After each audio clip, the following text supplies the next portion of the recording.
इनको ये स्वर्ग दिखा करके लाओ कि आखिर ये हमारा स्वर्ग धाम कैसा है। दूत लोग लेकर के चले, राजा रघु को घुमाने लगे। और सबसे आगे राजा रघु को कौन मिला? बड़ी सुंदर सुंदर अप्सराएं खड़ी हैं, रंभा खड़ी है। उसी समय आज भैया राजा रघु ने पूछा कि आखिर ये अप्सराएं किस लिए यहाँ पर खड़ी हैं। दूतों ने कहा कि महाराज आपने मृत्यु लोक पर अपनी पत्नियों को दान में दे दिया, इसलिए यहाँ पर ये जो अप्सराएं खड़ी हैं आपको मिली हैं। अच्छा, और आगे बढ़े। एक बहुत सुंदर सा घर बना हुआ था, महल बना हुआ था। उस पर नजर पड़ी तो पूछा कि आखिर ये महल किसका है, यहाँ कौन रहता है? बहुत सुंदर है। जवाब दिया, महाराज आपने मृत्यु लोक पर अपनी राज्य को दान में दे दिया, यहाँ पर आपको ये महल मिला है। और आगे बढ़े, एक वृक्ष लगा हुआ था, बड़े सुंदर सुंदर फल लगे हुए थे। उसी समय राजा ने पूछा कि आखिर भैया ये वृक्ष काहे का? तो जवाब दिया कि ये जो आपने मृत्यु लोक में एक अमर फल दान किया था, यहाँ पर एक वृक्ष दान में आपको मिला है। और आगे बढ़े, नरक की तरफ नजर पड़ी। पंडित जी घुरा रहे, और राजा हमका बचा ले वाके, हमका बचा ले वाके। जैसे भैया रे दूतों से पूछा, ये तो वही पंडित जी हैं जो कि साथ में आए थे, इनको यहाँ पे क्यों डाला गया? तो कहा अरे इसने एक गलती नहीं की, इसने तो हजारों गलती की है। कहा क्यों, कौन सा दोष है जो इनको नरक में डाल दिया गया है? तो कहा अरे इन्होंने तुम्हारी रानियों को दान में ले लिया, तुम्हारी राज्य को दान में ले लिया, अमर फल तक की ले लिया, और आज छल करके यहाँ पर भी चलाया। तो कहा गलती उसकी नहीं, गलती हमारी है। अगर हमने अपनी रानियों को दान में दिया ना होता तो इसने लिया ना होता, और अगर इसने लिया ना होता तो आज ये नरक गया ना होता। तो इसमें गलती इसकी नहीं, गलती हमारी है। इसलिए एक काम करो, क्या गीता से मोहि नरक यह दीजे, मेरा भवन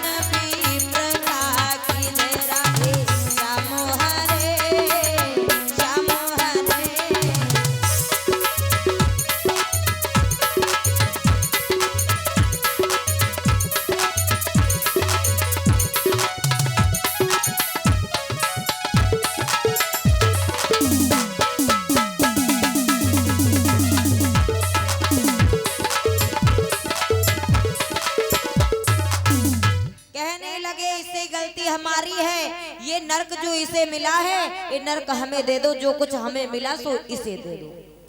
और भैया जैसे कहा तो उसी समय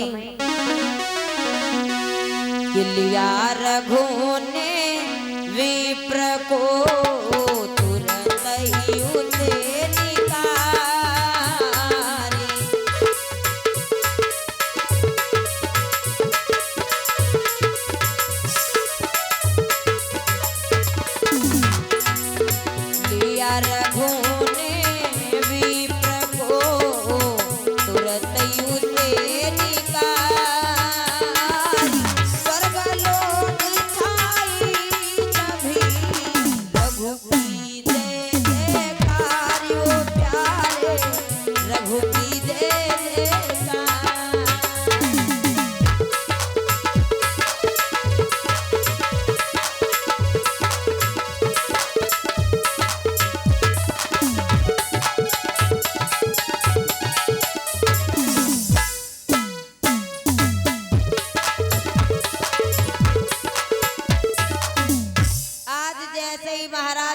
रघु ने पंडित जी को बाहर निकाला। जो बाहर निकाला पंडित जी बड़े प्रसन्न हैं। उसी समय स्वर्ग में रघु महाराज की जय जयकार होने लगी। इधर जो भोले बाबा माँ भवानी को प्रसंग सुना रहे थे, समझा करके कहने लगे वही राजा रघु हैं। ऐसे भूप रहाई रघुराई और रघुकुल रीति तब ही चली आई।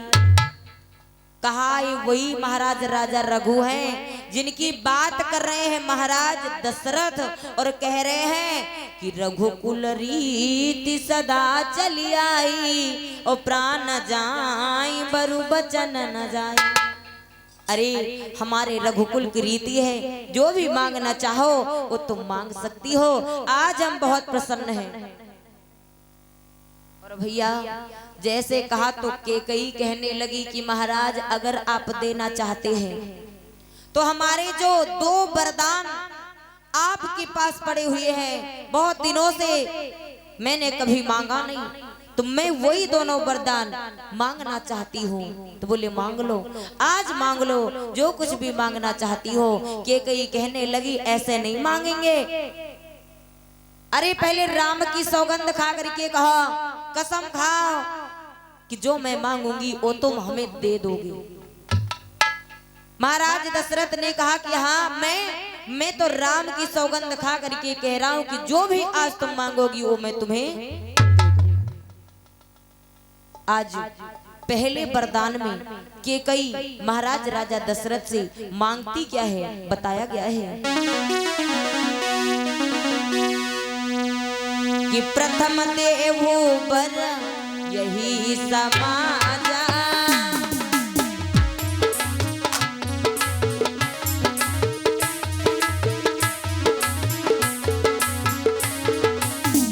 प्रथम देवो वर यही समाजा, भरत ही बोली,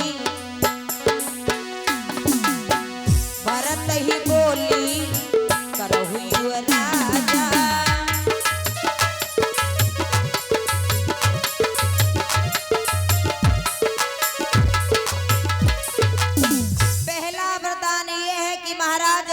को छोड़ करके भरत को राज्य दी जाए, और जो पहला वरदान मांगा। दूसरा वरदान हमारा ये है, मांगहु दूसर बर कर जोरी, पूरबहु नाथ मनोरथ मोरी। दूसरा वरदान मैं हाथ जोड़ करके आपसे मांगती हूँ। क्या सुनो, हमारा पहला वरदान तो समझ गए आप कि राम को छोड़ करके भरत को राज्य दी जाए, और दूसरा वरदान कि तापस वेश विशेष उदासी,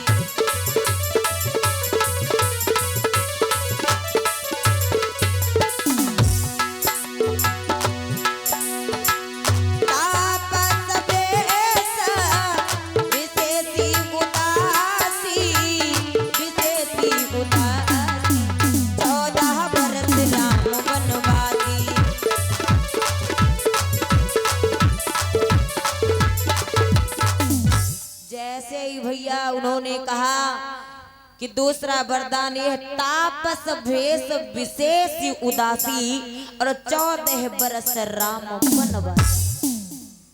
जैसे कहा कि राम को 14 वर्षों का वनवास दिया जाए। ए भैया सब कुछ महाराज दशरथ दे सकते थे, लेकिन श्री राम जी को अपनी नजरों से दूर नहीं कर सकते थे। लेकिन केकई ने वरदान में मांग लिया कि आखिर 1-2 वर्षों के लिए नहीं, श्री राम को 14 वर्षों का वनवास दिया जाए। जैसे सुना महाराज दशरथ पछाड़ खा करके गिर पड़े, बेहोश हो गए। जो बेहोश हुए, थोड़ी देर में जब होश आया, कहने लगे केकई ये तूने क्या मांग लिया, क्या मांग लिया? अरे सब कुछ मांग लेती, अपने प्राण तक मैं तुझे दे देता, और तूने श्री राम को मांग लिया। ऐसा लगता है तूने मेरे प्राणों को ही मांग लिया है। राम अगर बन गए तो हमारी जान चली जाएगी। केकई सुनो मेरी बात, केकई अयोध्या की शान चली जाएगी, केकई अयोध्या की शान चली जाएगी, शान चली जाएगी। और राम बन गए तो मेरी जान चली जाएगी, राम बन गए तो मेरी जान चली जाएगी।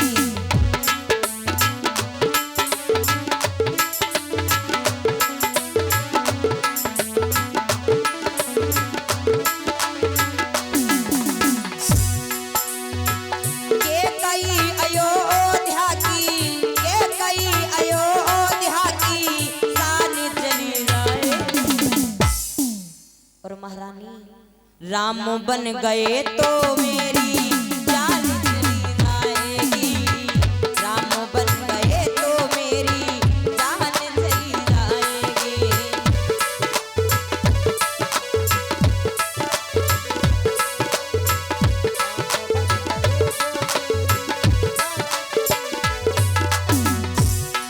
तो कैकेयी बोली महाराज कुछ गलत नहीं मांगा, दो वरदान आपने ही दिए थे हमें, दो वर दिए थे तो फिर आँख क्यों चुराते हो, दो वर दिए थे तो फिर आँख क्यों चुराते हो। और सुनो, दो वर दिए थे तो फिर आँख क्यों चुराते हो, वर जो दिए तो कुल की शान चली जाएगी, वरना दिए तो कुल की शान चली जाएगी।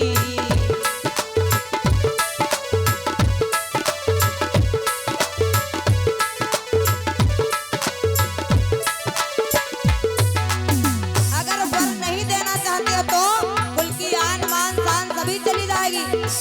भैया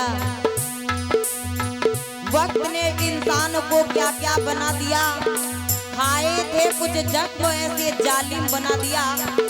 वक्त ने श्री राम को वन में बैठा दिया, फूलों पे चलने वालों को कांटों पे चला दिया।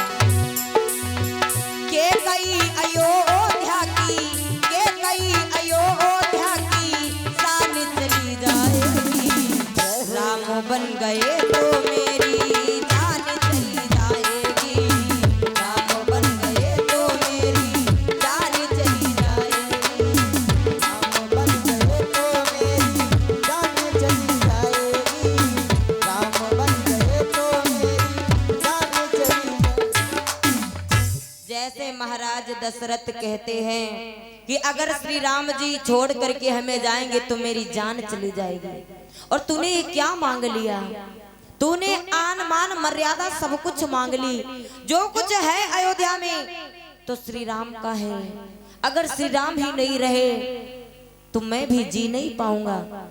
तूने मेरे खजाने को ही लूट लिया, मैं जी नहीं पाऊंगा। सुन के कई कि के कई तूने लूट लिया, के कई तूने लूट लिया, दशरथ के खजाने को। कई तूने लूट लिया, दशरथ के खजाने को, के कई तूने लूट लिया, दशरथ के खजाने को। तू तरस जाएगी रानी, तू तरस जाएगी रानी, तू तरस जाएगी रानी, अपनी मांग सजाने को। तू तरस जाएगी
प्रेमानंद की जय हो। गुरु महाराज की जय हो। कृष्ण कन्हैया लाल की जय हो।